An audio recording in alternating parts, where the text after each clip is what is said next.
Most people don't realize how much of their personal information is being bought and sold every day. Data brokers are making millions pulling details about you from public records and the internet, then packaging and selling it, usually without your consent. That's how your information lands in the hands of scammers, spammers, even stalkers. It's why you get endless robocalls and why ads seem to follow you everywhere. That's where Aura comes in.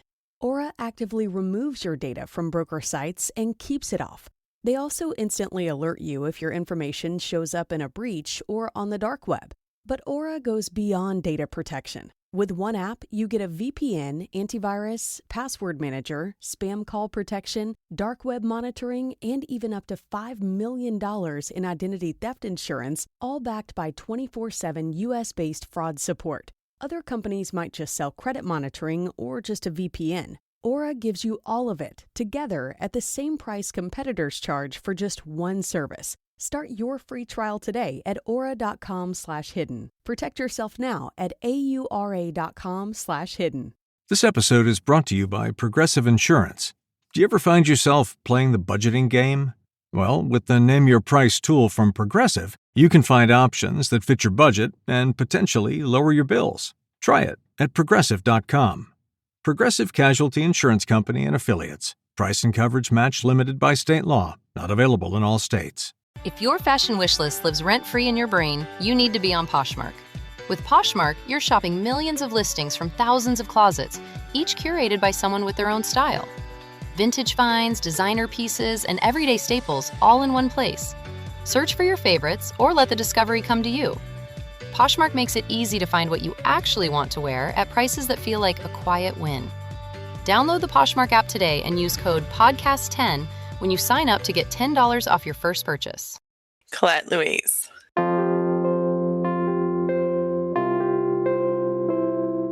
She was feisty, so she would take her one hand that was free, that didn't have all the cords on it. She would take it and try to pull the cords from like her nose and her mouth, and she would fail because she didn't have that strength. And so then she would stop, and then she'd take the other hand and try it again. And was hilarious to see this little tiny baby trying to pull these things out because she just didn't want them.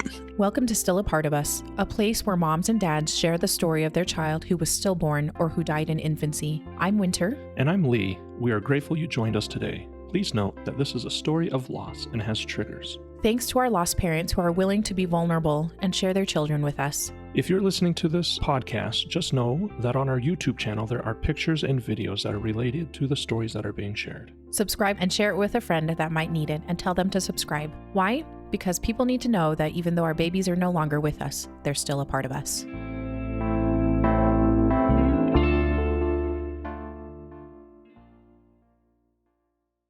Welcome to Still a Part of Us. I am excited here to talk to Michelle.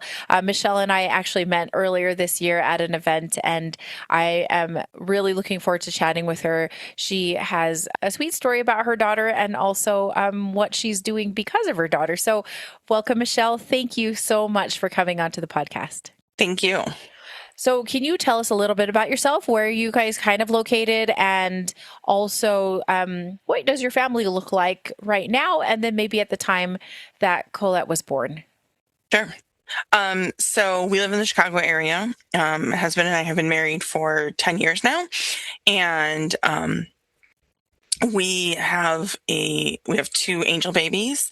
So Colette, and then I miscarried the year before Colette, and we nicknamed Sweet Pea. And then we have a 6-year-old son. And at the time of Colette's birth, we had gone through the miscarriage. Yeah. And then we were just hoping to bring a baby home, hoping to have a full pregnancy, all of that at that time. Gotcha. Okay. And are you and your husband both from the Chicago area? We are. Okay. So you have family and everything there. We have family here. Yep. Okay. Yeah. Fantastic. Okay. That's always really nice. And what do you guys like to do as a family, and then also maybe as a couple, like you and your husband Right. yeah, you guys. Yeah. So we are a very activist family. Mhm. So my husband and I are known for, there was actually a period of time where we would go on date nights. We had gone to like see like the movies like Selma and Suffragette and Spotlight, like all in a row. And like basically all of our friends were like, guys don't understand what date night is, right? Do you like, maybe we need to explain to you what date night is. So that's kind of always been our basis. Always, we're very big into musicals Cool. and plays, and so like doing a lot of that. Diehard Cubs fans, so Nice. that's definitely a big part of our story. And then as a family, I think we've really extended that out. Yeah. My son can perform all of Hamilton and For You, and just has been able to know that for a couple years now. Oh, dang. And so really just like knows all of this kind of stuff that's really interesting. And he's definitely very into trains. So we've been doing a lot of train rides lately. So but, fun. yeah. That is so fun. A 6-year-old. So I have a 5-year-old. Michelle and I also bonded over our common children that are like five-ish. I think he was 5 when I saw you. He's a new 6. Yeah. Yeah, he's a new 6. And so they are busy. They are busy. Oh, yeah. Yes. Okay. So tell me a little bit about your family plans. Did you and your husband always want to have kids? What did that look like for you guys? Yeah, we always wanted to have kids. In fact, my husband and I have been friends for a few years before we started dating. Mm-hmm. And I'd actually gotten to a point in my life personally that I wasn't prepared at that moment in time, but definitely was like, I'll just have kids on my own. Like if it's not going to work out romantically. Okay. And so on our first date, I just point blank asked him about if he wanted to have kids. Okay. Because for me, I was just like, I'm not going to waste my time with somebody who may not want them. And luckily he did want them, and went from there. And so, we always wanted to have kids. And actually, so we got married in August of 2016. Okay. Mm-hmm. And actually started trying in about end of May, beginning of June of 2016. And that came from each of our moms had told us independently, if you were like a little pregnant at the wedding, nobody would care. And we were kind of like, well, if our moms don't care, then nobody else is really going to, like, who else is going to care that's going to matter to us? And that is going to put up a stink or whatever. Yeah, you want your moms to be happy. So exactly. And so it was just kind of funny because I don't remember which mom said it first, but it was like when we both kind of were like, wait, both of our moms don't care? We're like, okay, then. So started trying a little bit early, and then really just, my thought of starting a little bit early was we were giving my body time to get rid of, having been on the pill and getting onto a cycle and everything, so that we could get pregnant pretty quickly after we got married is really what I thought we would. Okay. And we did not get pregnant. We have only actually ever gotten pregnant through IVF. And so went through that. We did quite a few rounds of IUIs, really just because I was very anti-IVF for myself. I've been raised Catholic and had that kind of feeling. And then definitely realized the havoc that the drugs were having on my body anyways. Yeah. And I was like, why am I doing this for a very low success rate? I might as well just do this for the better success rate. Yeah. Okay. And so got pregnant with our first round of IVF, and sort of felt like, oh, maybe that is all we needed, is, not to minimize what IVF is, but maybe that is what our answer was. Yeah. And then I ended up miscarrying. That okay. Pregnancy. So that was, when did you start IVF for that pregnancy? In April of 2017. Okay. So then it had been a little bit of time where you're like, this is not working. We've tried regular means. We have tried IUI, which is the intrauterine insemination, which is, I always like to think of it as a turkey baster. Like that's absolutely. That's basically that's like the kind of easiest way to explain it to people. Yeah. And those were not successful. And I'm sure those were discouraging too, because as somebody that's had infertility as well, fertility issues, then it is discouraging when you're like, oh, this is not working. Okay, this is not working. And this is not working. Right. Okay. So then you went through IVF, and that was probably took a toll as well. Physically, mentally, all of those things. Yep. And when did you miscarry? So I miscarried in May of 2017. So just a few months, really, right? Right. Yeah. So I was, well, I actually miscarried in 2 parts. So I started bleeding one day at work, went to the doctor, and they said, sorry, you've lost. We do see a gestational sac, but there's no baby. And I was probably about just shy of 8 weeks. Okay. And so they did blood work and they said, you're going to return to check it, but we think right now you'll just naturally miscarry and you won't need any procedures. Okay. When I went back to check levels again, my levels had risen substantially. And so they brought me in and they said, we're going to do an ultrasound because you may need a DNC. Mm-hmm. And so I came back in, and when I came back in, they did the ultrasound. They found a heartbeat and said, wait, never mind. Turns out you are pregnant. So go back to the plan of being pregnant. And the bleeding had sort of stopped by then? Had sort of stopped, right. Okay. Yeah. And it sort of felt like I had a massive bleeding. And then after they told us I had a little bit of bleeding, but not much. And then was nothing. And so I did. And then that same night, I ended up in the emergency room, like massively bleeding. Oh, and my I had gosh. fully miscarried. So I had always had this feeling from the time I was pregnant that maybe it was twins. I'd always just had like a sense. I've since talked to doctors, and it was too early to tell because of the timing. Doctors have said afterwards, it's very likely it could have been twins. Like that would make sense. But we don't know for sure. So, yeah. Okay. Yeah, oh man, that is, I feel like getting whiplash, right? Just from people telling one thing and then, okay, just kidding, it's not that way. Right, exactly. Yeah. Okay, so then after that pregnancy and loss, how are you feeling about that? Were you excited to try again? Like you're like, okay, I could get pregnant. Or were you a little hesitant? Because, IVF is not inexpensive, right? And of course there's the toll, like you said, on that it takes on your body and mentally and all of those things. So were you excited or were you kind of hesitant? What did you guys do timing wise? I don't necessarily know that I was excited or hesitant. I think it was more just like, I was in that sort of like, I'm on a mission. And so this failed. I got to get right back up to doing it, and did that very quickly. So we did a very quick turnaround in terms of the next cycle. Gotcha. And like, I try not to say I have regrets on any of those steps we took, because we took them with like the best information we had and what we thought at the time. Yep. But if I had to say like there's a regret, I wish I had taken a little bit more time before I jumped right back into it. Okay. Because that was a lot on me. And so we did one more round that didn't take. And quite honestly, like part of it is I think I was not in a point where like everything was okay with me anymore. Like I think I was struggling myself. And so I wish I had taken that like second to like take a deep breath and like just give myself. But it's this like, by this point I was getting closer and closer to 35. Right. And, and so what did that mean? And what did that look like? And, oh my God, I have to do it now. I have to do it now kind of things, which, in retrospect is so crazy to think, because a lot of that is so bogus and just doesn't apply to our worlds now, but it's still there. Yes. And then I was very frustrated with our fertility place at the time. I had gotten very frustrated with our doctor. I didn't like how they had handled my miscarriage.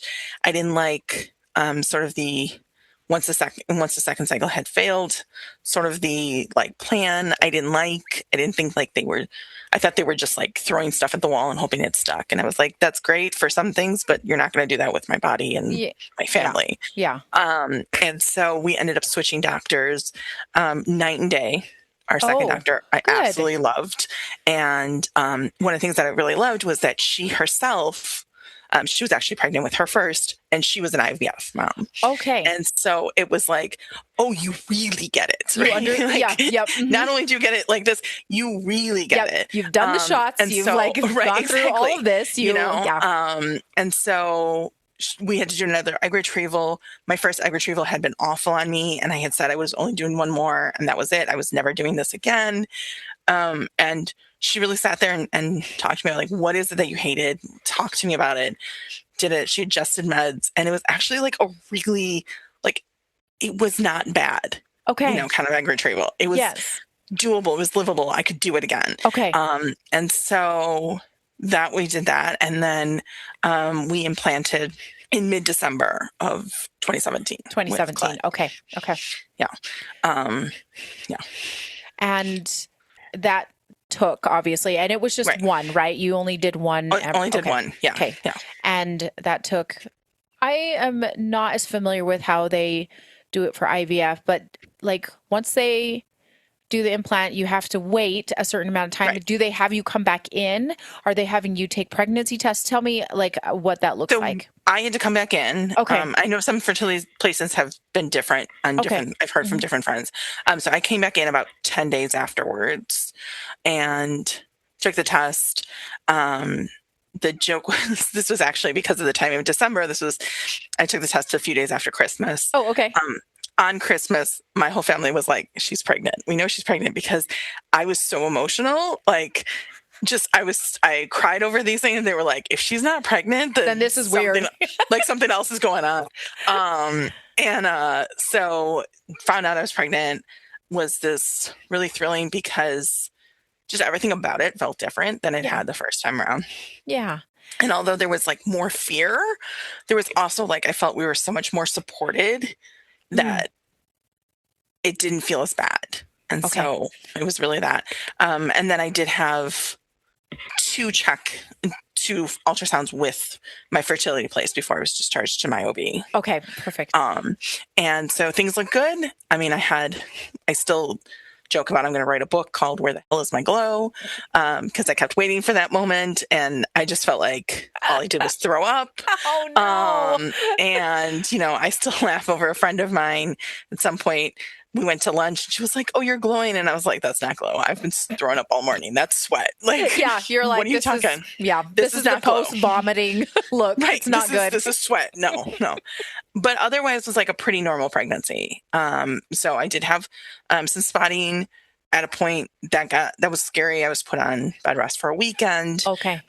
Had an ultrasound, and everything was fine. And so they kind of there are points in pregnancy where it's not uncommon to spot. Yes. And so that's what it was. And I took the bed rest very seriously, because I wanted to make sure everything was okay. And I had been there before and all of it, but otherwise, like, was a pretty normal pregnancy. Okay. So, and then I want to back up really quickly. So when you found out that you were pregnant, when you went in like 10 days later, was your husband with you at that time? Yeah, I took the blood test, and then they called me later that day. And so it was just me. And then did you? And we kind of knew by that point. Like you were kind of feeling it too. I was kind of feeling it. I think we were kind of like, yeah, something's going on. But what's hard with IVF is a lot of times you are taking progesterone as well, which is what is you're raising in pregnancy. So sometimes you do have like false, where it feels like you might be pregnant and actually you're not. Yeah. Because of the progesterone. So, but we were kind of sure that we would. So, yeah. Okay. And then when you finally told your husband, did you do it in a special way, or you're just like, I think it's just because we knew it was coming. So I think as soon as I got the phone call, I was at work. Yeah. I called him, and he picked up, and I was like, yes. And he, and so we knew, and I think it's one of those things that, like, simple things, but that you get robbed of the like ability to tell your partner in this like fun, creative manner, because it's so clinical. Yes. And, you were just waiting for that moment, that day that they tell you, because then that means things have worked, and you've gotten to the next step. Yeah. So, yeah. And then did you tell your family in a certain way, or they're just going on the assumption that she is so emotional on Christmas? So I did tell my family. My husband chose to wait a little bit on his family. And, I told a couple of close friends. I had a friend who had a child by IVF already, and I had been with her through a lot of that journey of her figuring this out and doing this. And so she was kind of my rock through the whole thing, of like just somebody to commiserate with, to, to get it. And so she knew, and I think one or two other friends knew, but, kept it pretty quiet. Just really wanted to just be careful, right? The whole, like, we're not going to tell anybody till 12 weeks, that kind of thing. Yeah. Okay. Yeah. So you're not feeling super duper great. Right. And then you had already been kind of transferred to your OB after having a handful of three ultrasounds?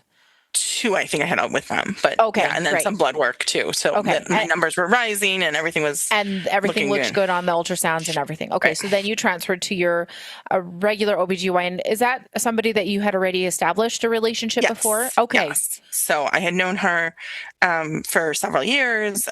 She had known all of the struggles I had gone through. Okay. Was definitely very, very excited, very like, we're going to do this and this is how we're going to do it kind of thing. And really just, I would choose one doctor I would probably travel to the ends of the earth for. So, awesome. I know. Isn't that the best when you're like, that provider really is so good. I need them. Right, exactly. I will recommend them till the ends of time kind of. For sure. Yeah. Okay. So that was, looking good as you transferred over to them. Did you end up doing any early genetic testing? Because some people can do it around, I don't know, 9 to 12-ish weeks before. So I'm wondering if you did that. I did try to do, it's like the NIPS testing. Yes. And it came back, and I forget what the term is they use. It's like they couldn't, it was unfounded, or it was like. Yes. There's a term where they like almost don't have enough, like they didn't have enough sample they didn't have enough something. Or whatever. Yeah. So then I did it again, and that really freaked me out. Like that was definitely one point when I was like, oh my God.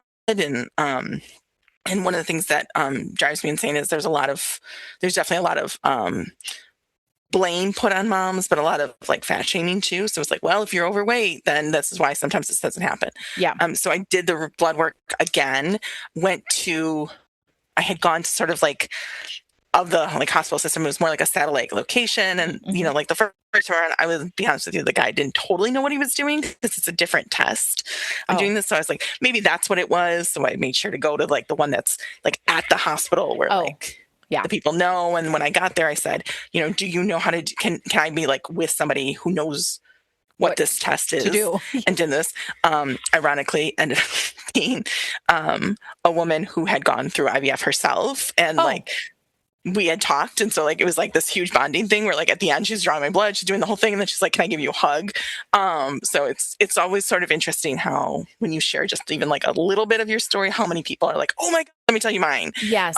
Yes. So I did that. And again, it came back like the inconclusive, I think is what it is. And twice in a row. Geez, Louise. Yeah. And my OB was very like, listen, it's not the end all be all. It doesn't mean anything. There's so many other ways we can test the concerns from there. And I was like, okay, but it like stuck with me. It was definitely one of those like, what is going wrong? What am I doing wrong? A lot of the self-blame, right? That we do. So that was the only one I did. Definitely did, the ultrasound where they check like the length of the neck and, things like that. Did all of those kinds of things. But didn't have anything else like test wise. Okay. So then, you're going along and so that came inclusive. So that I'm assuming, was that around 9-10 weeks or? Yeah. So I think up like the 10 to maybe 12 week kind of like area. And then it takes a minute for it to come back. And then, there was a few weeks there where it was like inconclusive. Okay, we'll try again. Inconclusive. So there was a little bit of around 12 week, I'm assuming 10 to 12 weeks or so. Right. Okay. That would make me nervous too. Like it definitely would. Okay. And then, you have, you're seeing this doctor.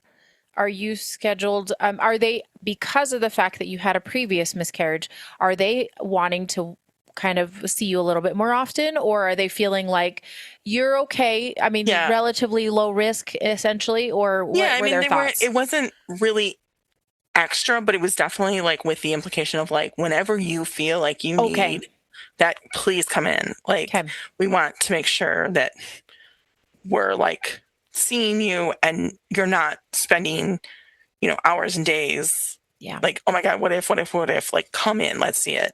My doctor was doing like a bedside ultrasound at every visit. Okay. And so, so things were going well. I mean, everything was looking good. You guys had And your anatomy scan then we around had our 20-ish anatomy weeks? scan about 20 weeks. They did have a schedule to come back like 2 to 3 weeks later, just because they said some of the positioning, they weren't able to measure everything. So they said, just come back, whatever. And so that's what we did. That's what we had planned to do. And the 20-week ultrasound, quite honestly, was like the last, for me, it feels like it was the last normal moment of the pregnancy. And then everything kind of went out. Okay. And that's not totally 100% like to the moment, but that's kind of what it feels like. Okay. Because you were like, they got there and they said, she looks good. Like, I generally, Right. except for a few things that they couldn't quite see, right? Right. Yeah. And that was kind of what it felt like. It was like nobody was sounding an alarm. It was more just like we didn't get all the measurements and the things that we would like to get. And that felt very like, okay, that makes sense. I've had plenty of friends who have had to return to things because babies turned one way or, and, and there was definitely like they tried to move me a couple different positions to see if they could get certain things. So that's what it felt like was, okay. What was happening? Okay. Yeah. And you're like fairly normal-ish thoughts. Right. And nobody seemed to be like, this is concerning or anything like that. It was more just like, you do have to come back. It's part of the process and it's fine. Right. When is that the time that you found out that Colette was a girl, or what did you guys find out earlier doing the genetic testing? We did not find out at all until she was born. We didn't.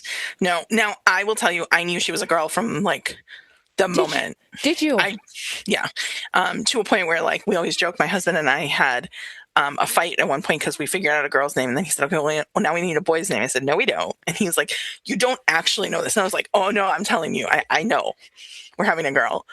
So honestly, when I went to deliver her, we kind of had a boy's name, but not really. Like, because you're like, I'm pretty dang certain about this. Right. So like, if I had been wrong and we had had a boy, we probably would have had to be like, is this what we want to go with? Because we didn't like actually confirm. We didn't actually like totally love the name. It was like, okay, like sure, that works, kind of thing. It wasn't it wasn't like this is the name, which is what we felt like with Colette. We're like, this is the name, so yeah.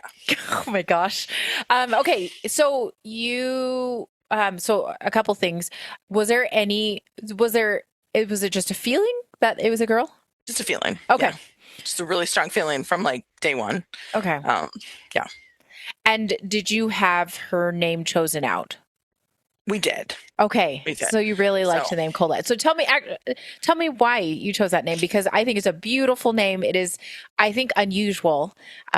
So yeah, tell me about it. Yeah. I mean, because I had this feeling as a girl, I was just like, in the world we were in 2018, excuse me, I was just like, there needs to be some badass girl's name that she's going to have. Like, and I just really needed it. And I was looking and like, a lot of the names I was finding were like, I know like 7 people named, like this. I want something different. I want something different. And one day I was at work and I just Googled like unique badass woman in history. Yes. And Colette, the author, French author, came up. And I just was like, Colette. And all of a sudden it just like kind of clicked. I was like, oh, I like that. And then it also happened to be my husband's like favorite book and play is Les Mis, which is Cosette. Yes. And I was like, okay, I love it. There's that. There's some, I just like really like liked it. And I sent it to my husband. I was like, what do you think? And he was like, oh my, that's her name. And I was like, okay. And then, we were thinking of a middle name. And so we met doing our master's in nonprofit management at DePaul, and St. Vincent de Paul's female counterpart was Louise de Marillac. Oh, so okay. I said, what about Louise? And that was it. And so it was like Colette Louise. And that was where we came up with it. And it just... And that was right. And it felt right. Felt right. And like seeing her, it was like, this is her name. Like it just, everything felt like totally this was what it was meant to be with that. So that is cool. Yeah. And you do want you do kind of want a really cool, strong name, like, and it's a cool, Right. strong name. So Yeah.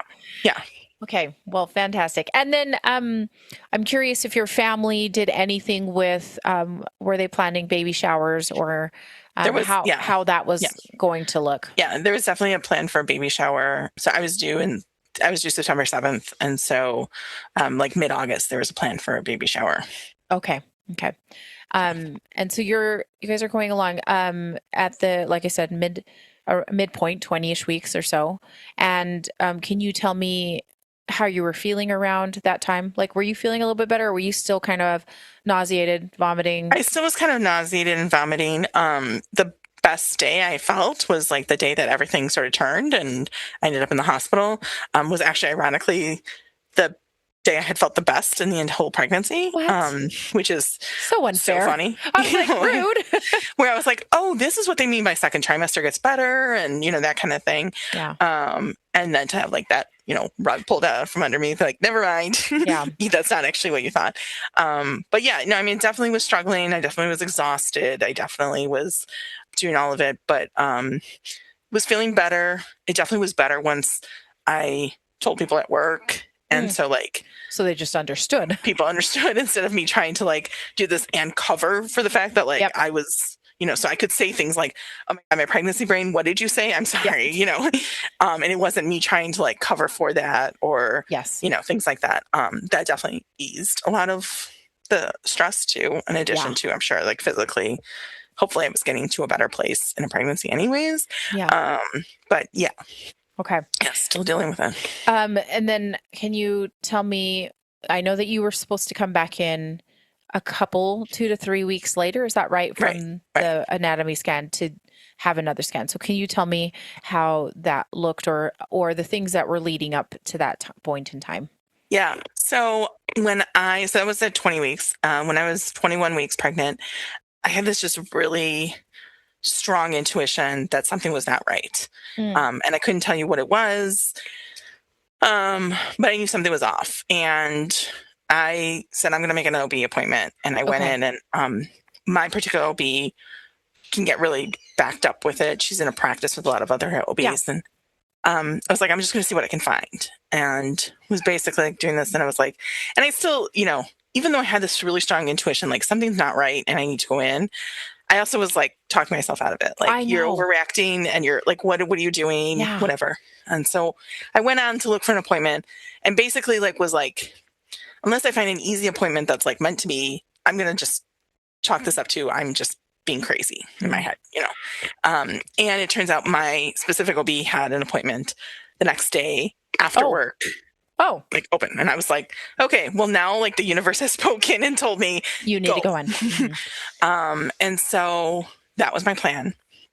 I went with, I'm sure, everybody in the world thinking I was crazy, including my husband. We were actually supposed to go to a Cubs game that night. And I was like, well, we're going to go to the OB and then we'll go to the Cubs game. And although he didn't say anything at the time, later he did confirm that the whole time he was like, you're so crazy. What are you doing? Yeah. Like, we don't need to go. And went to the OB, and when I got there, my blood pressure was 188 over 110. Okay. And so at first the nurse was like, well, the walk from the waiting room here, like, let's give you a minute to breathe. We'll come back and do it. And it's the same. So they did it like 3 to 4 times and it just kept being the same. What was your blood pressure usually at? So I think the highest it had gone was like a 135, maybe 140. So this was definitely high. Yeah. And so, did that. My OB came in, she didn't do an ultrasound that day, but she did a Doppler. And so heard the heartbeat, everything looked good. And then she said, this blood pressure is really concerning. I need you to go to labor and delivery. They're going to check you out. They might put you on some meds. Just really kept me calm. Was like, it's just, and so I was like, okay. So we drove over to labor and delivery, and on the way, we're joking. I was like, this is all, they took the blood pressure all before we heard the heartbeat. I'm going to get there. My blood pressure is going to be normal, and we're going to be the joke of this labor and delivery, and that was not the case. In fact, my blood pressure had risen a little bit on the way over.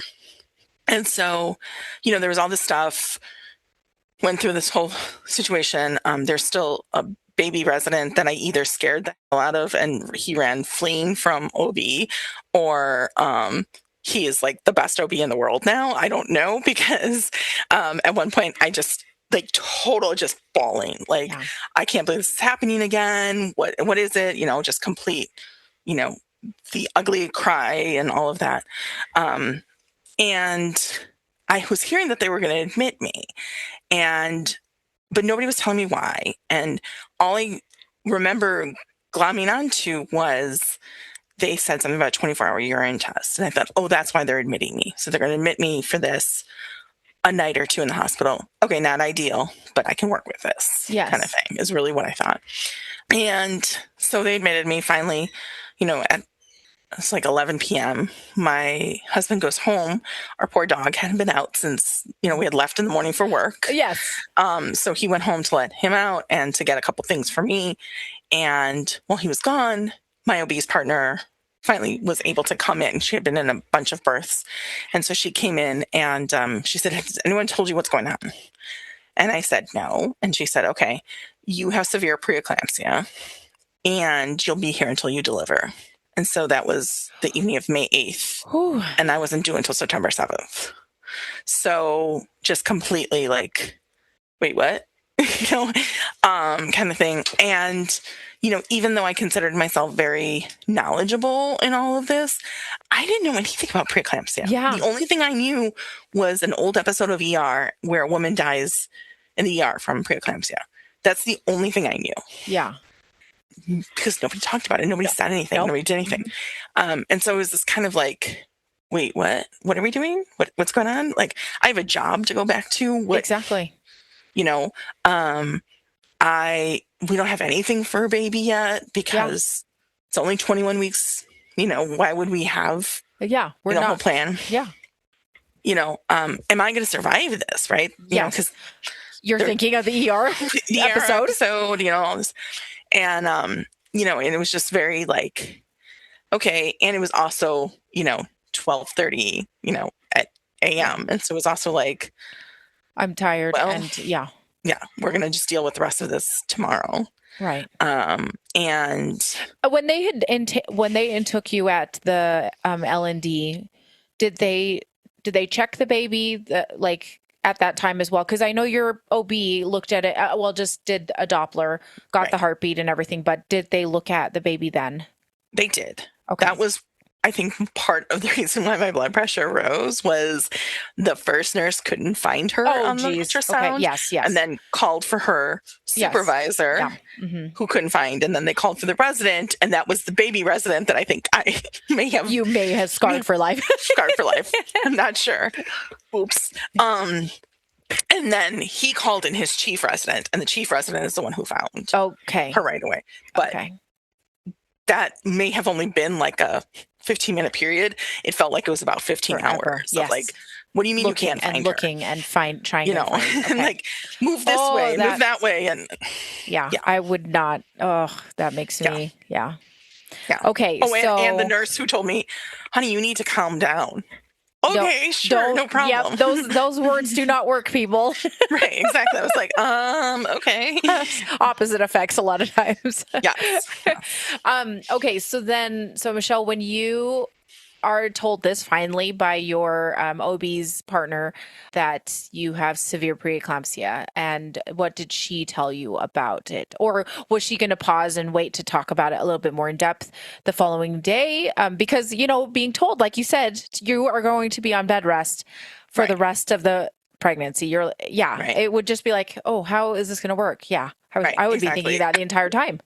I think she basically, was like, it's late. You're probably exhausted. She was like, do you have any immediate questions? If not, like, you're going to be here. We'll deal with some more things tomorrow. And I remember she was like, do you have any questions for me? And it was like, yeah, I have a million questions. Like, where do I start? Right. Yeah. Like, and so it was basically like, we'll deal with this, like you can ask this in the morning kind of thing. So went to a hospital room, just kind of like in this well, this was not what was planned. No. You know? We're going to a Cubbies game. Exactly. And, you know, that was kind of the first time my husband was like, I thought you were a little crazy, but like, I'm now really glad you like insisted upon this. Yeah. And so, yeah, you know, it just went through it. And then, you know, the next day was just a blur of activity, you know, of an MFM and a neonatologist coming in and talking to us about numbers and likelihoods of survival and all of this. Oh. And then, you know, they said, well, do you know if you're having a boy or a girl? And we said no. And they said, well, we need to find out because that will affect the odds we tell you. Oh.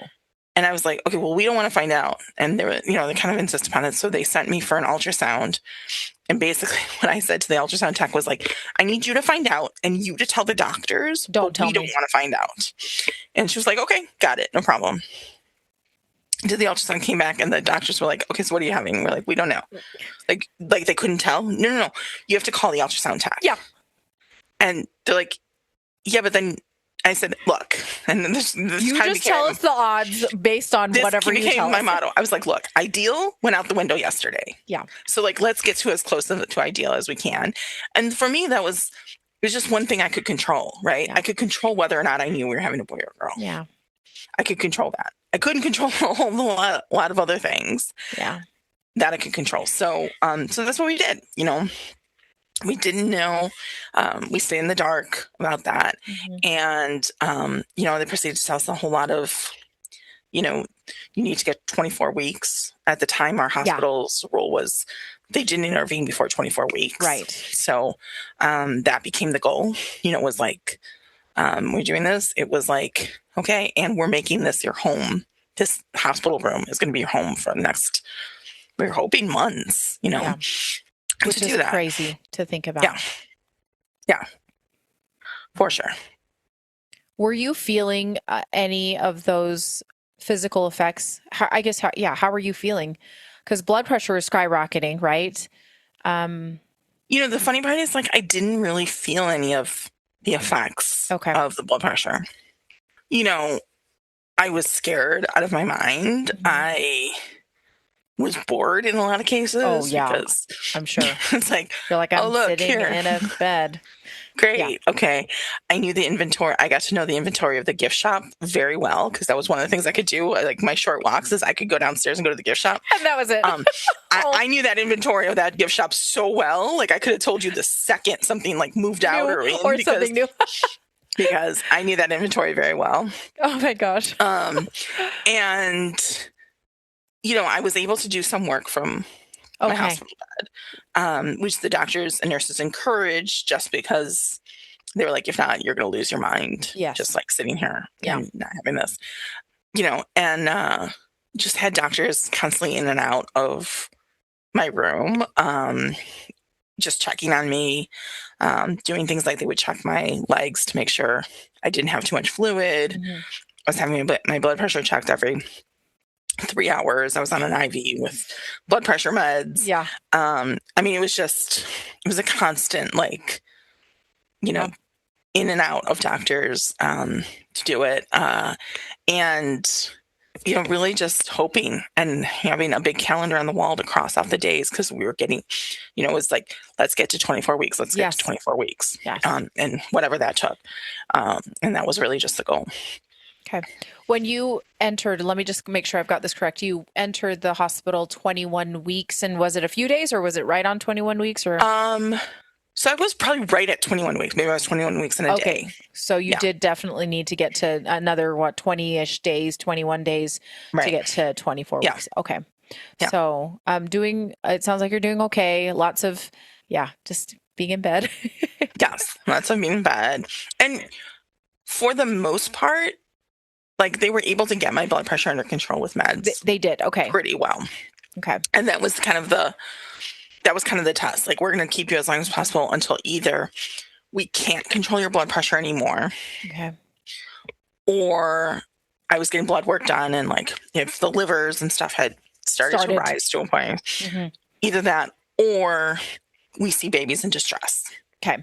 That was kind of the two things. So it was like, okay, so And how was Colette doing at this time? So I'm assuming they were checking her pretty often too.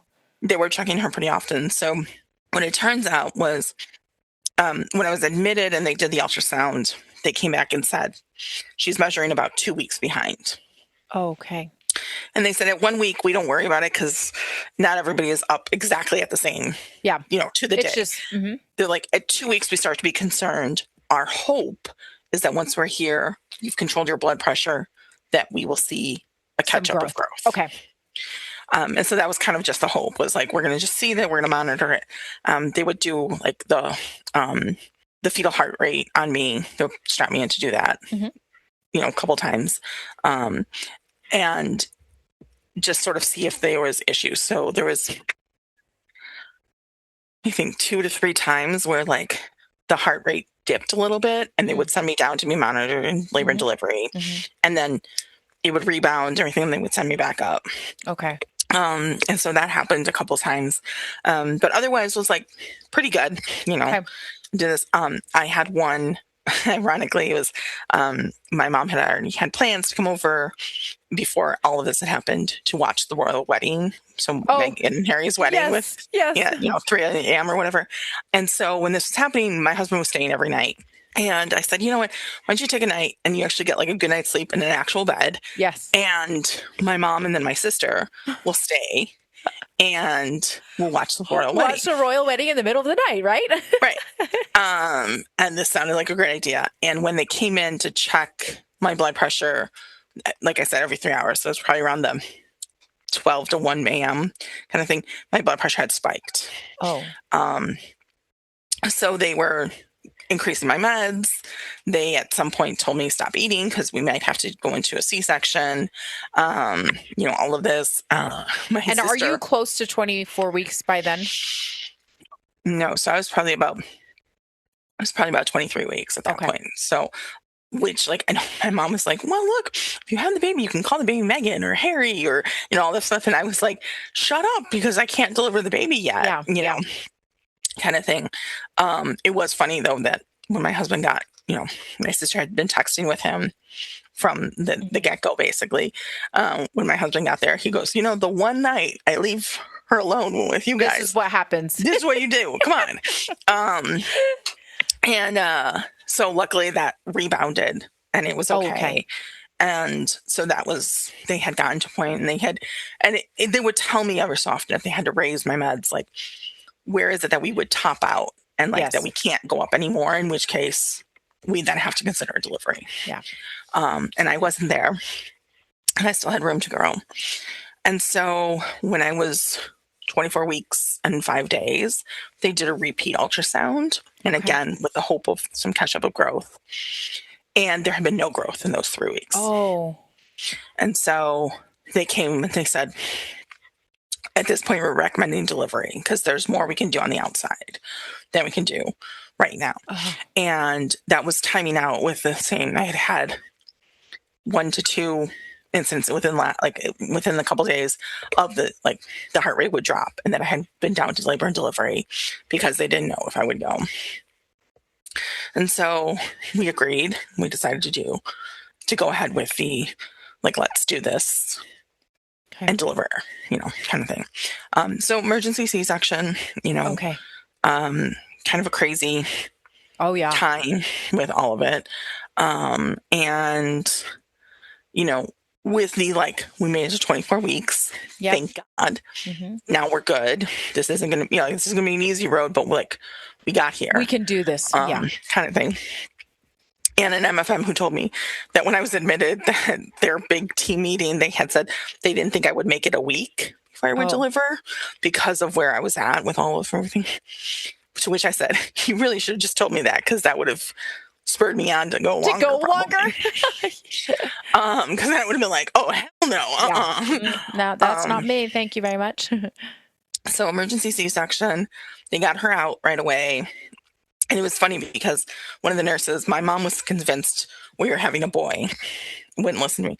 And so that had been the joke. And when they got her out, that nurse said, oh, Grandma was wrong, Mom is right. And that was the first time I had been called Mom. I'd been referred to as Mom. So I do remember that. And she said, you're having a girl. And we did this. And then they had warned us that she wouldn't make any sounds. Right. Okay. They're like, she's too young. She won't make any sounds. You guys need to be prepared for that. It does not mean anything's wrong in and of itself. Right. Doing this. And so they, took her and they're cleaning her up and they're doing all this stuff. And it kind of gets really quiet again.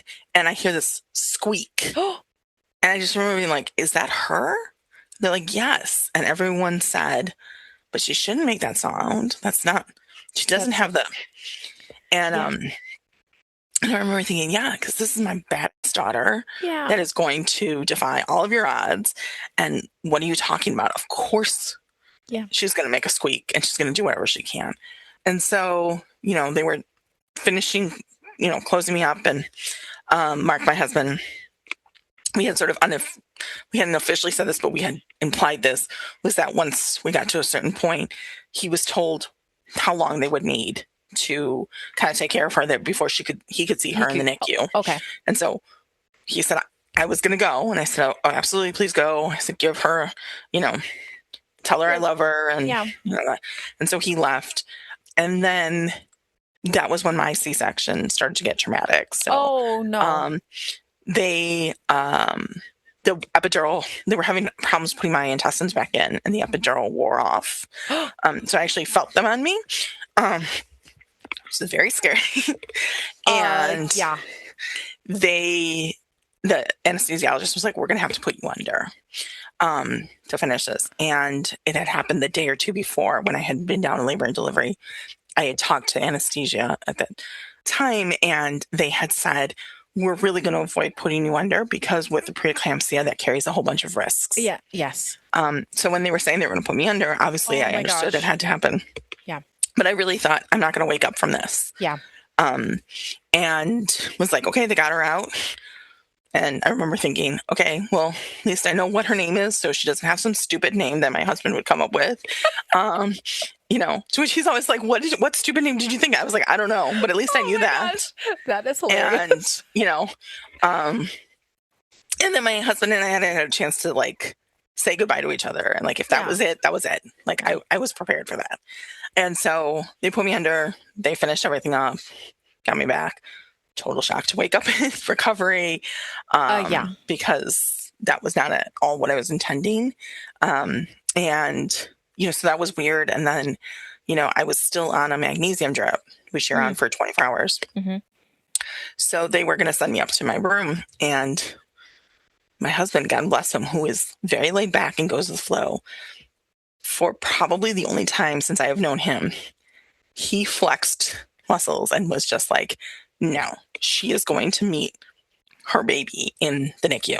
Like, you are not taking, like, you will take her. And this is all going on. And he said, if I have to take her myself, I will. I think it's better that she's taken with experts, but I will take her myself. So you guys have a choice. So before I went up to my room, they got to wheel me in and I got to see her. Good. And that was always like one of those, like, didn't know you had it in you, but thank you did, kind of things, because I got to see her. Yeah. Definitely, not at all the way you intend to see your baby, right? She was just barely over a pound. She didn't look like a baby. I mean, she's so tiny. She was just covered with wires. Exactly. Hooked up to everything. But one of the things was she still had a pretty full head of hair for 24 weeks. She was blonde. For a tiny frame, she had very long legs and very long arms. And she had my nose. And that was the thing that everyone would say, like, because you could see that, you could at least see that much. Everyone would say, she's got Michelle's nose. And so, that's so cute. That was like really the, just amazing to see, right? Because until you have a baby, you don't really know, like, you're like, wait, the baby's going to look like me? Maybe, but maybe not. And like to see that and just like, yep, that's my baby. Strongly see. Yeah. Okay, that's my daughter. Like, That is wonderful. And so she's in a little, like one of those incubator typey things, right? You're on a bed, right? Next to her? Yes. Wow, this is probably quite the quite the scene. Yeah. Yeah. Could you reach in there and touch her or anything? I could reach. Yeah. I could you reach could. in Okay. here. Yeah, Oh, there was a little good. thing I could reach in and touch her. Definitely hard to do from the bed. Yes, but, for sure. Yeah. But definitely was able to touch in a little bit to do it. And I was also still in the like recovery of having been put under, Oh, kind of yeah. thing too. Yeah, totally So, out of it. Probably a little nauseous. I'm like, ugh. Right, exactly. And so, but yeah, I got to do that, and yeah. That's wonderful. Okay. So, and from what you understand of how she's doing, is she stabilized-ish? She's stabilized-ish. Okay. Definitely was like, she's tiny. She's going to have a long road. Right. That definitely was like sort of said to me at some point or implied. But she's doing okay. Okay. Okay. And so she was, how much did she weigh? She was just over a pound. Just over a pound. Okay. Yeah. And how long was she? She was like, I want to say 14 inches is what sticks out to me. So, yeah. Okay. So just itty bitty. Just itty bitty. Okay. Yeah. You head back to your room, right? And are able to recover there. In general, though, besides the anesthesia wearing off, the epidural wearing off, were you doing okay? I was doing okay. Yeah. Yeah. Okay. I was, my blood pressure seemed to be maintaining. Okay, good. There seemed to be no issue. So, yeah. So it seemed like, kind of in those moments, it was like, okay, we've been through a whole lot of, maybe this is okay. Like maybe we're still going to like make it out of this and be okay. Yes. Kind of thing is really what it felt like at that point. Okay. Yeah. Okay. So then, so tell me how you both progress as you are sitting in the hospital. Yeah. Like, just because, after a C-section, usually most hospitals require you to be there for a couple of days just because you had a major surgery. And so tell me how you're feeling, and then tell me how she's progressing. I was feeling okay. I was very stubborn. So I was like, I'm not going to stay in bed here forever and ever. Like, yeah. And I had nurses that really had gotten to know me. I mean, like, that's the one good thing of being admitted for a few weeks beforehand is you have a relationship with your nurses. Exactly. And that's so super nice. They also knew I was not going to be that person. So they were like, we're not going to have to push you to walk and to do stuff. Like, you're going to just do it. Yeah. And so, like, let's work with you about doing it in the smartest way possible. Yeah. Okay. And so it was things like, I think the first time I got wheeled down in a wheelchair, the first time to the NICU, but then the next time, like, I wanted to walk, and one of the nurses was like, how about this? You walk holding the wheelchair as like a support, almost like a walker. And I was like, okay, fine, I'll do that. I guess so fine. Okay. But definitely like my body, was hard to recover. And I could definitely feel the weight of a C-section. And I had a classical C-section. So they cut the uterus both ways. Yeah. So, which I know adds in a complication that, most people don't have. So it was particularly tough, but otherwise was doing okay. And she was doing well. I mean, there was a lot of ups and downs, everything like this. After probably a day or two, they did tell us they were concerned because the first ventilator that they tend to put preemies on is really powerful, and they really only want you on their 24 to like 48 hours max. Yes. Okay. And then they'll wean you off. They had tried weaning her off several times, and her numbers would plummet. So they were like, we're going to keep trying this. We're going to keep doing things, but like, you do need to know, like, this is an issue. And okay. And again, like, just felt like, okay, maybe she's going to just need another day or so. Okay. While I was still in the hospital, we had one night where they called my room at, 2 in the morning, 3 in the morning, whatever, and said, like, we need you to come down and everything like this. And definitely was like, yes, she's not doing well. She's doing this, whatever.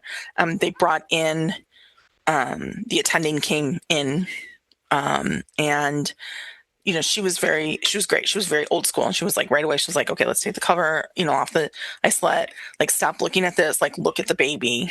Don't just look at the machines. She came over and she said, Mom, I need you to hold her hand. She was very much like, we're going to go back old school. Yeah. And, try and get her stabilized and have her be near you. And right. yeah. Okay. Yeah. And so she did stabilize and she was doing well.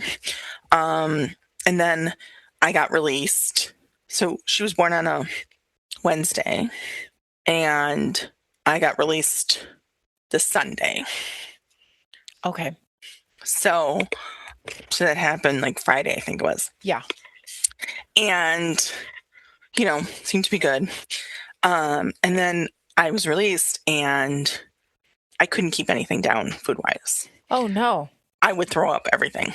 It was like worse than it had been during pregnancy. It was awful, including my mom sort of insisting that I eat something and me completely vomiting all over the cafeteria at the hospital, like just from like a bite, basically. Yes. And I was going in for blood pressure checks with my OB every couple days. And so that had happened. I went in for a blood pressure check and my OB, God love her, she says, "So how are you doing?" And that just triggered everything. And I just started bawling. And I said, "I'm so miserable and I'm trying to pump. And I know that this is affecting, the milk I'm getting." And she's like, "Okay." And so she stopped and she said, "Okay, let's go through everything." And so she went through everything. We had done tests. She's like, "It's not the anesthesia anymore. It's not this. It's not that. Not that." She said, "The only thing that's different is we've changed. You were released on blood pressure pills instead of having it through the IV." She's like, "So let's look that up." She's like, "It's a blood pressure medicine I give out regularly to pregnant and postpartum, but let's see." And so she pulled up all the drug information, like turned the computer so we could both see. At the very, very bottom of it, there's this like note of like the 0.0001 chance of a severe allergy that causes like it's almost like a lactation allergy, like as if you're lactose intolerant. Oh, but like severely. Yes. And so she gets to this, and I said, "That's me." She goes, "Oh, I know that's you." She's like, "Okay." So they had to wean me off of that med and onto a different med. And then things and that resulted. That resulted. Oh my gosh. Yes. And then and Colette was doing a lot of ups and downs. Mm-hmm. And were you guys trying to go in like every single day? Were there a couple a couple times a day? Yeah. So we had kind of so I was released on Sunday, and then Monday was Memorial Day, and then we kind of got into a routine of we would, we would both get up around the same time. Since I was moving just slower and sometimes I had to go in for blood pressure checks, I would be taking my time to get ready and perhaps going to the OB and then going in. And my husband would get dressed and go to work. Mm-hmm. And on the way in, he would either stop by the NICU or he would call. Mm-hmm. And then he would just report back to me. And then I would head in, and then I would be there most of the day. And then once he got there, we would have some time, the three of us. And then usually he and I would go back home. Okay. And that was kind of the routine we went in. And, a lot of it was like, she had kind of a rough night, she had a good night, those kinds of reports that were coming through. And so on our 9th day of life, same routine went. And my husband called me and he said, when I called to talk to the nurses, they said, "Hold on." And they put the doctor on. And I said, "Oh, And he goes, "Yeah, my sentiments exactly." And they said her heart had stopped overnight. They were able to resuscitate her, but that she wasn't doing very well. And so I said, "Okay." So I said, "I'm going over immediately." And he said, "Okay, I'm going into work until you tell me otherwise." I said, "Okay." And so got to the hospital. The doctor saw me and he said, "Oh, good, Mom's here. Hang on, we got to talk." And I said, "Okay." And then I realized he was looking for a room, like a private room for us to talk. And I thought, this is, right? Like all the stuff that we know is like, these are the signs that things are not going well. And so he found his private room and started to tell me her lungs were not doing very well, that she had not been able to get off of this machine, and that was so high powered that it could eventually get to a point where it would almost shred the lungs. Yeah. And so he said, this was happening. We still are not able to get her off the machine, and her lungs are now having difficulties. Already having been undeveloped, and now this. And so he was going through all this stuff, and at some point, it just turned into sort of the Charlie Brown's teacher of like, Yep. I have no idea what you're saying to me. You're just sort of talking. And he said, I think you should call your husband. I said, okay. And he said, you have this room for as long as you need it. And this whole time, I was kind of like, you're telling me all this stuff that is going to be one day part of a story I'm going to tell like at her wedding, right? Of like, remember when they were so afraid of all this stuff? And so he made it to the door, and then he stopped, and then he turned back around, and he said to me, do you believe in baptism? And I said, I do. And he said, well, it's time to consider that. And that was the first time nobody said the word death. Nobody said dying. But the idea of like, when he said it's time for baptism, that was when I was like, oh, the reason why you baptize a baby in the hospital is because you think the baby's going to die. And so for me, that was the like, this is, And so I called my husband, called my sister, was really trying to avoid calling my mom. She happened to have a day where she was a principal, and they were doing an audit for one of her grants, and she had sort of said, please don't, tomorrow, please don't bother me, kind of thing. And I was like, no. Because quite honestly, I was just in a state of denial. I was like, nothing's actually going to happen. Yeah. It's like, this is all of you guys freaking out, and she's going to pull through once again and then, move on. And so our families started to gather, and at one point, my mother-in-law had gone in. There was only two people at a time. So my mother-in-law had been in with my husband, and she came out and she said, Mark wants to know if you want to go in.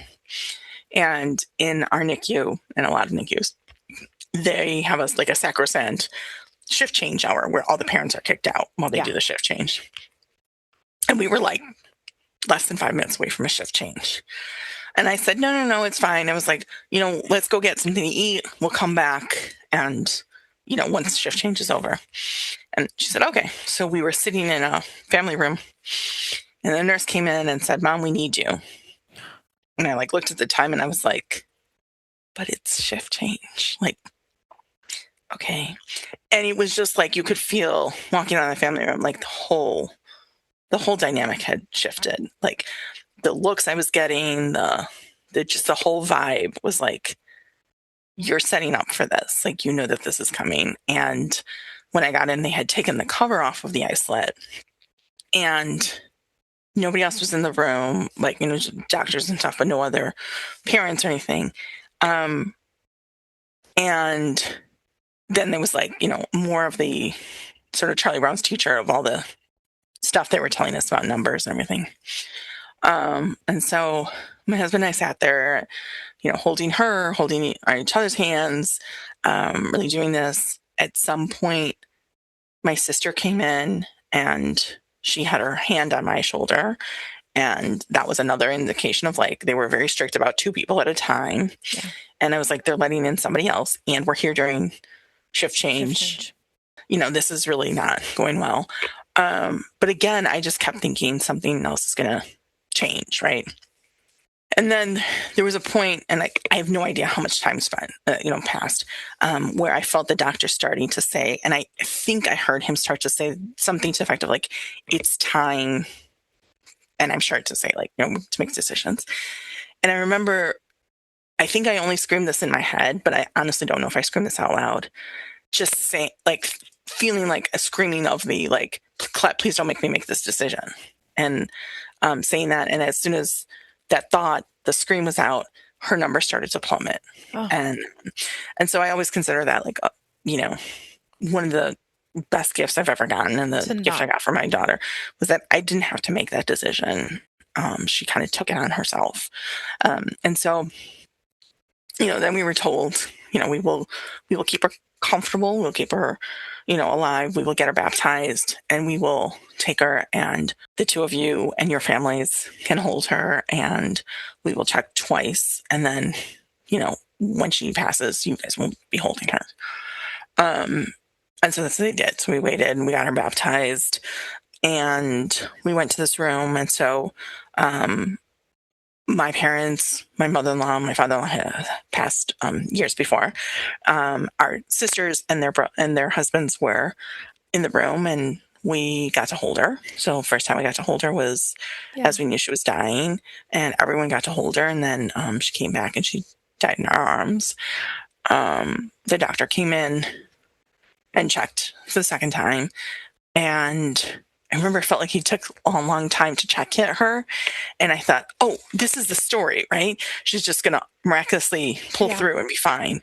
And she wasn't. So he, lowered his stethoscope and said, she passed. And yeah, I mean, it just was surreal to sort of be in that room. And yeah. Oh, I'm so sorry, Michelle. Thank you. Yes, you always hear like the miraculous Nikki stories. And so like, I would be going into that like, oh yeah, she's doing well. Yep. And then not to have that be the case. So everybody was able to hold her and meet her, which is wonderful. Yeah. When they finally got everything off of her, and tell me about how that was holding her, like just little bitty girl. I mean, it was very surreal, right? I one time where I worked with a woman who had said to me, and it always, I don't know, it just sort of stuck with me, who said the first time you hold your baby, like you are forever changed. Yeah. And it just sort of stuck with me. And I remember thinking that at one point, like, this is the first time I'm going to hold my baby. And like, I will never be the same person again after this. And I don't know what that means, but like, I this is it. Like, it was one of those, like, even in that moment, I could see this is kind of one of those pinpoint moments that you will look back on and say, oh, this is where things changed. Yeah. And so that was definitely something. She was so tiny. She was so gorgeous and so tiny, and like it almost looked like she was never really meant for this world, if that makes sense. Yeah. Like, it looked very, like, she was very angelic looking. Like, it was almost like, oh, I don't think she was ever supposed to be like in this world. I think there was some, which is hard for me to say as her mom, but like, I think there was just sort of this feeling of like, she didn't totally seem real in a lot of ways. And yeah, it was very, very real, and it was, I mean, she was all of the stuff that we had gone through, right? All the stuff I put my body through, all of this, that I would do over and over again, in a heartbeat. And yet she was the prize, the what we got at the end, but also was like, felt like it was a failure. Yeah. That you didn't get to take the prize home. Yeah. Right. And in this, just like, I'm a mom, right? By every stretch of the imagination. And yet also I don't totally feel like a mom because I don't get to have what the experiences that I thought I would have of bringing her home and doing that. And what does any of that look like? Yeah. And, that kind of thing. And like, whether it was in that moment or in the days after, you start to think of like your relationship with your spouse and like, is this the thing that we survive, or is this the thing that tears us apart? Yes. And I don't know. And what do I do with that? And do I want to fight for this? Is this what I do? Having already been through a lot of the like stress of infertility and things like that. What does this mean? Right. Yeah. You did question so much. And right. I don't know. I don't know if this is how you felt, but I felt like my baby died, and is anything else like worth kind of paying attention to, or like all the normal stuff. Right. And yeah, you kind of consider like my relationships, and you're like, is that worth it? Like, yeah. Right. It's so absolutely. crazy. Everything just, it flips everything on its head. It feels like. Right. Right. And it's so strange to sit here and think over 8 years later, like, I am so grateful for my husband and for a relationship and like, yes, all of that. And yet I remember in those days of thinking, do I even care enough to like work at this? Yeah. And it's really like, it's weird for me to say that because I'm so grateful, and I don't think that I would have survived it with anybody else. Yes. Yeah. But those were those moments where I was like, is this even worth, do I even care enough to fight for any of this? Any of this. Yeah. Does he care enough to, like, anything? And Yeah. and what we found out was like, yeah, we did, and we did it, and and so I'm sure you get this with Lee, is like, people say like, how did you stay together? And it was like, because we both said we wanted to, right? Yeah. And we continued to say we wanted to, and we continued to work at it. Yeah. It didn't just happen in a click, in the blink of an eye. It was work, and it was doing stuff, and it was a choice to get through it together. And obviously with the way we mourn and grieve looks different between the two of us, but yes, you do have to make a choice to like survive it together next to each other. And because it rocks people's worlds, like it really, really does. Yeah. Michelle, did you guys end up after she had passed, what did the hospital say about how long you could have her? And because this was the first time she didn't have wires on her, that you got to hold her. Like, what did that look like? Did they offer anything so that you could be with her, or anything like that? So the nurse said, I can take her and I can clean her up. And okay.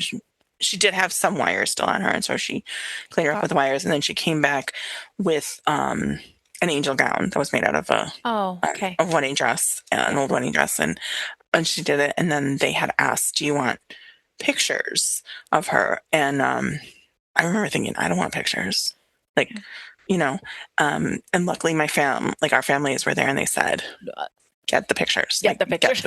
Yeah. And I remember waiting for the photographer and really feeling, especially when she was in that gown, really feeling more like she was like a doll, or like something, because none of this was normal, right? This wasn't anything of what I anticipated having a child was going to be, and holding a child was going to be. And so sort of almost feeling that, like, the disconnect from her of like, yes, I know that this person right here is my daughter, and also it doesn't feel like she is. Yeah. And then waiting, and the photographer finally coming in and taking these photos, and a very nice man, but I remember him saying things like, her ear is so gorgeous, and thinking, who says that? Like, her ear, like, I don't know. It was just like those kinds of things. And, but took these pictures that I had no idea if I would ever want to look at. Yeah. Yep. And just thinking, okay, they're right, because I can't go back in time and take these photos. And so, yes, let's take them. And my only regret on that is that, I really wish somebody would have stepped up. We didn't take pictures with her. Oh. The photographer asked a couple times, and I was like, no. And I really wish somebody would have pushed me and said, just take the photo, and then you would have it, whether you want to use it or not, you would have it.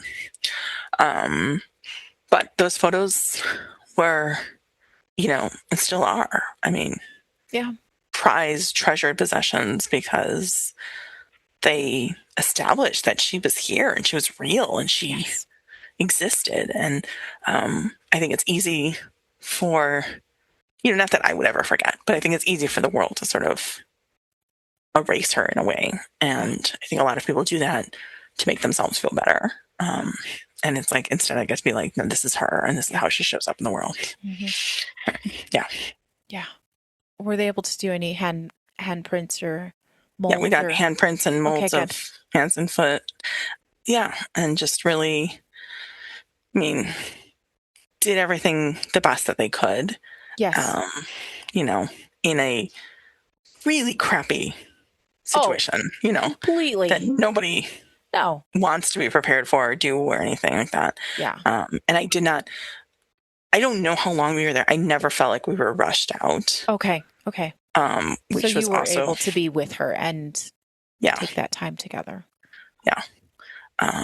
But it's a strange time. You don't know, what am I supposed to do? I don't, I know how to take care, and at least in theory, right? I didn't fully know how to take care of a baby at that point, right? I learned it later, a little bit better, but I knew the steps to do that, but I didn't know the steps to having my Yes. child here who has died sitting here. Like I didn't, nobody prepares you for that. Nobody prepares you for that. There's not a guide. Right. There's no doctor or nurse who's telling they're like, no, do it this way and hold this way. There's nobody saying that. You just sort of like, that's it. And yeah. Yeah. Did they, I'm assuming at some point in time, somebody came in and talked to you about like, what would you like to do with the remains of your baby during that time, right? Yeah. What did you guys end up deciding? And did you also think, this is so nuts? Why are you asking me this question? A couple of years ago, I did this storytelling event on talking about death. And I started off with I remember them saying to me, do you have a funeral home in mind? And me thinking, who has a funeral home in mind for their kid? Yes. Because I remember just thinking, no, both my parents were alive. Yeah. My father-in-law died, but my husband was in his 20s and had older siblings. And so he's like, I didn't really do much with it. Yeah. I didn't have any of this stuff in mind. I knew, this is a total personal thing, and I have no judgment for anybody else who does. I find cremation really creepy. So I knew I didn't want to do that. Okay. But anything else, I had no idea. Yeah. No idea. So I do remember saying at one point, Sarah's place, and whoever was in the room saying, is that the name of the funeral home? And it turns out my sister at the time, one of her best friends from high school, her family owned a funeral home. Oh. And that was the only thing that came up in my mind was like, this Sarah, particular, and, thank you for my sister who said, I'm going to step outside and I'm going to call her and I'll get the information. Okay. And so she kind of just took the lead on that and did that. That is kind. Yeah. And so, so I had no idea. I mean, we left her there sort of in this, like, do we take her somewhere? Like, what do we do with her? Yeah. Because for as good as it was that they didn't rush us or anything, it was also like, so like she's here. So like, is somebody going to come like do something? And we don't know what it is. And so, so that was definitely one thing. So I remember staying a little while longer. I remember a couple things. I remember at some point, my sister pulling me aside. My sister-in-law had a friend who had lost later in the pregnancy. And so she had her whole nursery set up. And she talked about that the worst thing was when she came home was that the nursery was still all set up and doing this. So she had come to my sister and said, you should beat her to the house and take any of the baby stuff out. Yeah. And we didn't have a ton of baby stuff, but we had stuff. Oh, right. Yeah. And my sister came to me and pulled me aside and said, we will go do that right now if you want, but you have to tell us what you want. And I said, please don't touch. Like, okay. To me, I was like, I didn't want just everything taken out and me not having the ability to like say, yes, I want to keep this. No, I don't want to keep this. Okay. Yes. That kind of thing. And so she said, okay. And she said, well, then what are you going to do? And I said, it's a room I can close the door to and I don't have to think about it. And that's how I'm going to leave it for now. And she was like, okay, totally cool. You do that. And then I remember that Mark and I asked for like our families to leave and for us to just have a few minutes with her. And so we did. And I just remember, I think, feeling like this was going to be possibly the only time it was going to be the three of us as a family. And that it was never going to be in the way we anticipated or expected or wanted. This was going to be us as a family. That was it. And that was scary to think about that. Yeah. And I think it's, one of the things that has stuck with me is like the family photo that will never be complete. Right. Yeah. And, what does that look like? And how do you do that, going forward? I remember just sort of, and I don't even know if we said anything, quite honestly. I remember us each holding like her hand, and I remember us holding each other but I don't even know if we said anything because what do you say? What do you say? There's nothing, and that sort of just became a theme. It's like, I don't know what to say. I don't know what to do with this. Yeah. It's just there, and I don't know. Yeah. Yeah. Ugh. Yes. Did they eventually come and take her then? Did you get some direction on what was going to? We stepped out and we told her, and they said, okay, we've got her. We will do everything. Like, do you need anything and help, like, getting out or anything? And we were like, no. And so we left, and that's totally surreal to leave this place that had been my home for, weeks Yeah. and had been her only home. And to just know, like, we were never going to come back in the same way, right? That, like, the next day we were going to wake up, and although this had been our routine for a while, we were going to get up and we weren't going to come back here. And that was really strange to think about, those moments of walking down this hallway to get to our cars and thinking, now what do we do? Yeah. I mean, and honestly not knowing. Yeah. Yeah. Yeah, because there's no guide for that either. Right? Exactly. There's a lot of guides that we need to write. I swear. Yeah, I don't. And how messed up is that guide? What to expect when your baby dies. Right. Exactly. Yes. Yeah. Yeah. It's not great. It's not great. And then did you guys did you end up having a funeral for her sometime later? We had a memorial about a week later. Okay. We had a memorial, and then we were supposed to bury her. And, when I had held it together and had been able to do a lot of the one planning? foot in front of the other. Okay. I did not do like any of the planning. Okay. My sister really took the lead. Oh, I was just like a mess for the first time ever in my life. Eldest daughter, I was the planner. I did everything, and I had no idea where to even start. And quite honestly, she is almost entirely the reason why we had something. Was that she showed up the next day and said, I need you to get dressed. Said to my husband, and I'm going to go, you need to eat, and we need to go to the cemetery. We need to go to the funeral home, and like basically led us through the whole thing and did that. And so we had a memorial. And, the only thing that I remember saying at one point was, I do not want everyone wearing black. Like, I don't want to do this. And I want to really celebrate her life. And that call was put out to everybody. Good. And, so it's one of the few times that there's a few people I can think of that one of the few times that I've seen them in anything but black. Oh, really? Yeah. But that, to me, that was really important. And was we weren't going to do that, and we weren't going to do this. We were going to celebrate who she was and who she is. And that was one thing I remember. Otherwise, couldn't tell you what any of the planning was. It was just, one foot in front of the other, and let's do it. But I remember it was raining badly, and we had it in a chapel at the cemetery. And the funeral director came up to me and said, I don't think we should all go outside to bury her because of the weather. And he said, and I remember I just looked at him and I said, please don't make me bury my daughter. Please don't make me bury my daughter. And he looked at me and he said, do you want me to just go take care of it? And I said, please. And he said, okay. And that was the first time I think I was just like, I literally cannot do this. Do not make me do this. Because I mean, even now, I don't know that I would have survived being able to do, like, sitting there in that moment. I don't know that I could have done it. And, I consider myself really strong in that, I went through a lot in this whole process. And I think that's one of those moments that may have actually, broken me.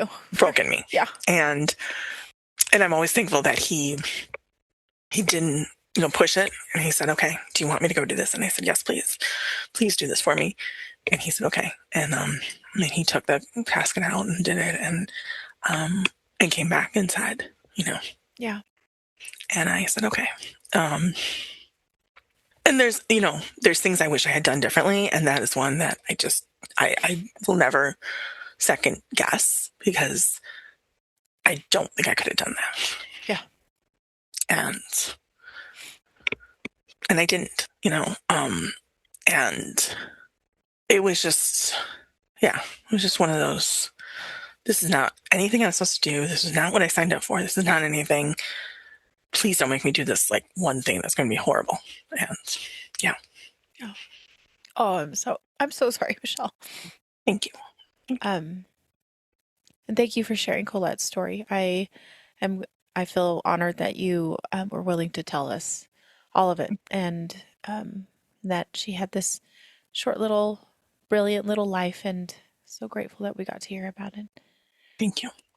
As a way to close, is there anything you wanted to tell us about Colette before we close up? She's a fireball. And she just radiated this love and warmth. And I feel like everyone who either directly had an interaction with her or just was around her felt that. And I think that's continued on. She has now become a big prankster. And so she likes to do things to really kind of mess with me. For a while, I wore a necklace all the time that had her birthstone and the letter C on it. And I was out somewhere, and all of a sudden I realized I wasn't wearing my necklace. I thought, oh, what happened? And I thought, oh, probably I was doing something and I had to switch shirts really quickly. Yeah. And I said, I probably knocked it off, and I didn't think too much of it. And I got home and I couldn't find it. And I was tearing apart the house and, went into the car and tearing apart the car and couldn't find it. And I mean, I'm searching in every nook and cranny I can think of. And I go into the bathroom and I'm looking again, and I in the bathroom, and it finally hits me, and I just start sobbing. Like, I have once again let Colette down. What am I doing? Whatever. And I'm just sobbing. And I, pull myself a little bit together and walk out of the bathroom, and it is just sitting right there on the floor in the place that I had walked past probably 35 times. Yeah. And I remember saying, Colette, it wasn't funny, and just sort of a jokingly kind of thing, and that has continued to happen over and over again, just different things like that. We have I had heard something a number of years ago about in some cultures that flies who come, like house flies who come back in the house, are ancestors who have passed.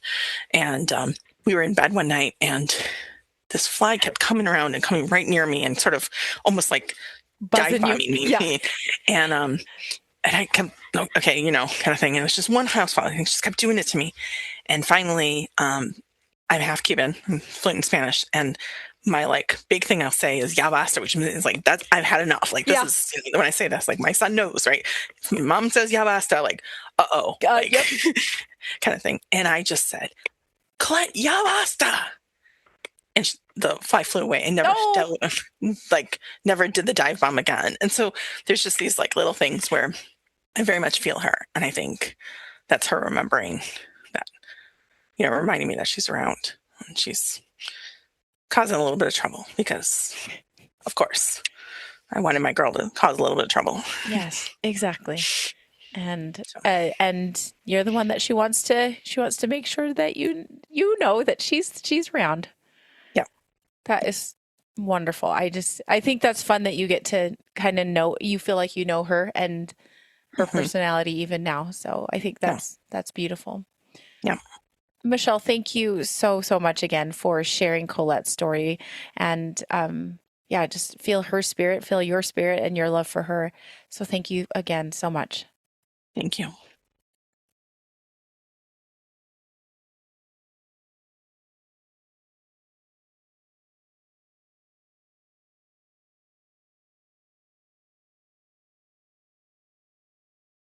Are you noticing your car insurance rate creep up even without tickets or claims? You're not alone. That's why there's Jerry, your proactive insurance assistant. Jerry handles the legwork by comparing quotes side by side from over 50 top insurers, so you can confidently hit buy. No spam calls, no hidden fees. Jerry even tracks rates and alerts you when it's best to shop. Drivers who save with Jerry could save over $1,300 a year. Don't settle for higher rates.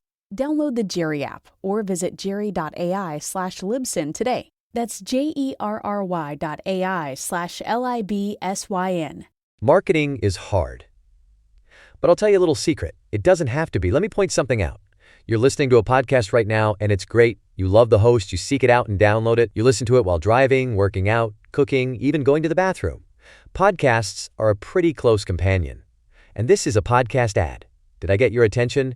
You can reach great listeners like yourself with podcast advertising from Libsyn Ads. Choose from hundreds of top podcasts offering host endorsements, or run a pre-produced ad like this one across thousands of shows to reach your target audience and their favorite podcasts with Libsyn Ads. Go to libsynads.com, that's Libsyn ads.com today.